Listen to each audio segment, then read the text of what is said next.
Essa história foi baseada em fatos reais. E vou dizer como se fosse a Emily Vick dizendo: vamos lá. Eu nunca gostei de mudanças. Sempre me davam a sensação de que algo estava fora do lugar, como se o universo inteiro estivesse tentando me avisar que eu não pertencia ali. Quando minha mãe perdeu o emprego e fomos obrigadas a nos mudar para aquela casa antiga no fim da cidade, eu senti esse aviso mais forte do que nunca. A casa era enorme, mas decadente. As paredes pareciam ter sido pintadas há décadas. O piso de madeira estalava a cada passo. E o cheiro.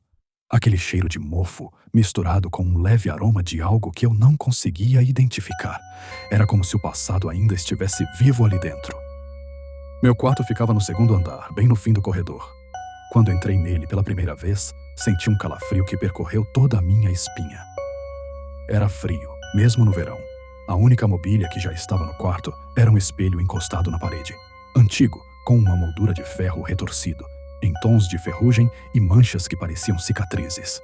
Minha mãe disse que o espelho pertencia à antiga dona da casa, uma senhora que havia morrido ali mesmo. Eu quis tirar o espelho do quarto, mas minha mãe disse que era pesado demais e que não teríamos onde colocá-lo. Então ele ficou. E eu também. Na primeira noite, acordei às 13h17 da manhã. O quarto estava gelado e o ar parecia denso. Olhei em volta, tentando entender o que me despertou, e foi então que escutei.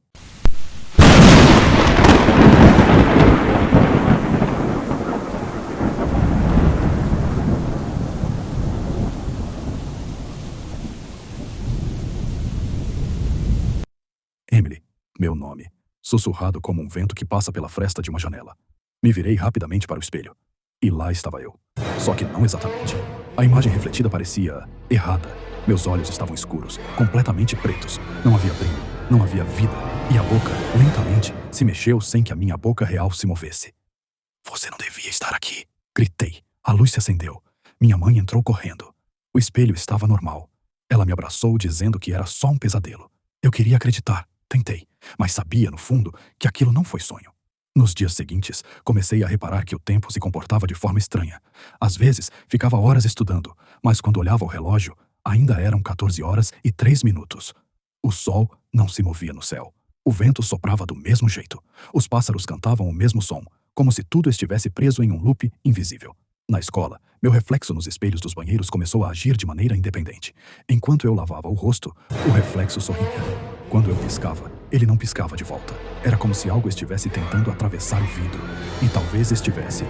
Foi aí que encontrei uma postagem antiga num fórum obscuro da internet. Falava sobre algo chamado o jogo do espelho.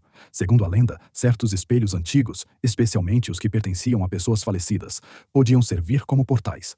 Se alguém escrevesse seu nome completo 3 vezes no vidro, em um momento de vulnerabilidade, o espelho mostraria a verdade. Algumas pessoas diziam que viram o próprio futuro. Outras diziam que foram trocadas por versões malignas de si mesmas. E uma garota dizia estar presa do outro lado. Aquilo parecia idiota, mas a curiosidade era mais forte. Às 3 da manhã, 3 dias depois, esperei todos dormirem. Peguei o batom da minha mãe e me sentei de frente para o espelho. Estava escuro, com apenas a luz do corredor acesa, filtrada pela fresta da porta. Escrevi: Emily Vick, Emily Vick, Emily Vick. Nada aconteceu por alguns segundos. Depois, o vidro pareceu ondular, como água sendo tocada por uma brisa. Meu reflexo piscou, mas eu não pisquei. Ele virou a cabeça lentamente para o lado. Eu não. E então sorriu. Mas era um sorriso torto. A boca se abriu demais, mostrando dentes que não eram meus. A pele começou a escurecer. Os olhos ficaram completamente negros. E a voz saiu de novo. Agora eu existo, e você não é mais necessária. O espelho me puxou. Não senti meu corpo se mover, mas num instante já não estava mais no meu quarto. Estava em um lugar branco, frio e silencioso. Não havia chão, nem teto. Era como se estivesse dentro do espelho, ou dentro de uma memória vazia. Gritei, bati, implorei, mas do lado de fora, a outra Emily tomava meu lugar. Ela viveu como eu, fingiu ser eu. Ia para a escola, conversava com minha mãe, postava nas redes, mas as pessoas começaram a perceber. Ela não piscava. Seu tom de voz era estranho, rígido, repetitivo. Às vezes, ela esquecia palavras simples. Minha mãe disse que eu estava diferente, mas não fazia ideia do quanto. Um dia, mexendo no sótão, minha mãe encontrou um diário, envolto em pano, escondido dentro de uma caixa enferrujada. Era da antiga dona da casa, uma mulher chamada Emily.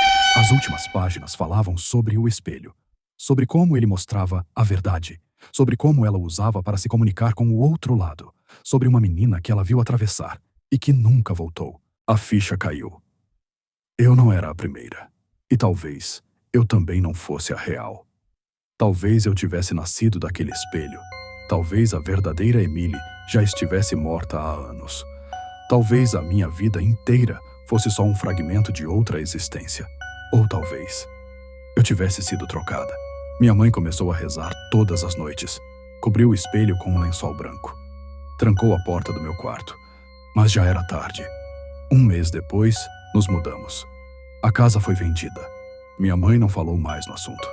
E a Emily, que saiu daquela casa, talvez não fosse mais ninguém que ela conhecia. Anos se passaram. A casa foi esquecida. Até que um dia, uma nova família se mudou para lá. Uma menina chamada Ariane, de apenas 11 anos, subiu para o segundo andar, explorando o que seria seu novo quarto.